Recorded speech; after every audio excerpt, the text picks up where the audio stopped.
Na, kaip žinote, Nemuno aušra tai yra politinė jėga, kuris kaip ledlaužis ne veltui aš rugsėjo spalio mėnesį pavadinau, kad Nemuno aušra gali būti politinis ledlaužis, net nežinau, kokia žiema bus, bet ši žiema tikrai kaip atėjo per kalėdas, kaip užšalo.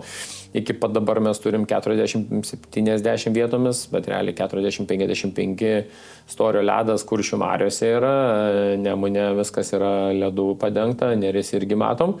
Tai tas ledlaužis Nemuno aušros buksuojasi, prieki juda, tai reikia jį kažkaip eliminuoti, reikia kurti fantastinės istorijas, temas, juodinimus ir panašiai, kad ir paskutinis, kad va čia partijos nariai, kodėl pasiaukojo pinigų.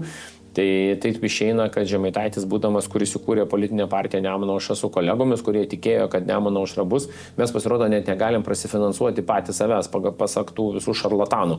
Tai man dabar klausimas yra, tai jeigu Nemuno aušra negauna pinigų iš valstybės, tai yra iš dotacijos, kaip gauna konservatoriai, socialdemokratai, Vardan Lietuva, Liberalų sąjūdis, valstiečiai, žalieji, kaip pavyzdys, tai iš kaip jie galvoja, iš kur reikia susirinkti pinigų. Tai čia ir yra, kad partijos nariai, prezidiumo nariai, pavaduotojai, skyrių pirmininkai, jie aukoja savo pinigus tam, kad pasiekti tam tikrus rezultatus. Tai tų puolimų bus, patikėkit manim, visus šitos metus, 26 metus, jūs apie Nemuno aušros kalbėsiems apie finansų, nes jiems reikia užpildyti eterį. Tai, o eterį tu turi užpildyti, nukreipti temą nuo Starkevičiaus, turi temą nukreipti nuomonę nuo Landsbergienės, turi temą nukreipti nuo kitų, nuo Sauliaus Skvernelio ir panašiai. Tai reiškia, tu turi surasti temą, kurią žurnalistai patikės, nes ne visi žurnalistai turi analitinį protą ir gali analitiškai surinkti medžiagą ir analizuoti ir ją pateikti. Jie pasiema pačią lengviausią informaciją ir pačią lengviausią informaciją leidžia. Plius redaktoriai žiūri, kaip tų bulkučių daugiau prikėp, bet nežiūri, kad į tą bulkutę reikia įdėti 50 gramų džemo, įdeda 30 gramų džemo ir jiems žmogui parduoda kaip su 50 gramų. Tai mes visus 26 metus mes taip gyvensim, Nemuno aušra jūs matysite pilkojo zonai ir netgi, atsakau, labai buvo čia interviu laidoje dalyvavo Robertas Puchovič, Lietuvos ryto televizijoje, Joanė Sąlygaitė vedė laidą ir maždaug užduoda klausimą.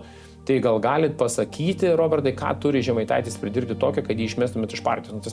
Žmogus ufonautas, žurnalistė, kuri užduoda tokį klausimą, tai aš taip klausiausi tos laidos ir aš galvoju, ar jinai bent pati suvokė, kokį klausimą uždavė, ar jai redaktorius užrašė klausimą, ar jinai aplamai net nesupranta, kas yra politinis laukas ir kas yra politinė jėga. Tai prisišikė konservatoriai iki ausų, klausyk, teroristinė organizacija, pedofilas nuslėptas, valstybės išdavika, kuris jisai turi, negana to dabar Starkevičiaus istorija. Jie vietoj to, kad spręstų, ką reikia daryti Kasčiūnui, iš Kasčiūnos buvus specliudytojų reikalavo pinigų, kad Rytų fondui duotų pinigus, duoda klausimą, sako, ką reikėtų padaryti, kad Žemaitaitis išmestumėt iš partijos. Aš žiūriu tą laidą ir aš galvoju, aš ateisiu žinių radiją, aš kada nors galvoju gyvai, aš tavęs paklausiu, miela Joanė, tu suvoki klausimo esmę. Ir tada klausimas, aš suprantu, kad jinai gali manęs nemėgti, aš suprantu, kad ten yra daugiau, mažiau politizuotas žmogus, ten daugiau dešiniai pusė, faktas, kaip aš sakau, konservatoriai, jie daug artimesni, nes, jeigu žmogus norėtų užduotų man, klausimą, nesakytų, Remigiau, davai susitinkam prie kavos padelio, noriu su tavim pasišnekėti, kas yra. Tai aš tokių dalykų akivaizdžiai matau. Tai Nemuno aušra visus 26 metus bus šalia, kaip dar kartą pakartosiu, pilkajam juodajam flange, jinai bus rodoma, demonizuojama kaip didžiausias blogis, bandoma bus mobilizuoti socialdemokratų, sakyti, kad kaip jūs su jais susidėt, bandymas bus sugriauti koaliciją, bandymas bus įvaryti mažumos vyriausybę. Bet aš kaip ir sakiau, ir Mindaugui, ir visiems socialdemokratai, ir dingusiai Vilijai Blinkevičiūtei. Jeigu jūs jau norit, sakau, gerbėmieji, žiūrėkit, spaudžiam ranką ir skirstomės, tik jūs supraskite, kad ne šiaip žmonės 24 metais spalio mėnesį atėjo į rinkimus, kad valdžią atiduotumėt konservatoriams.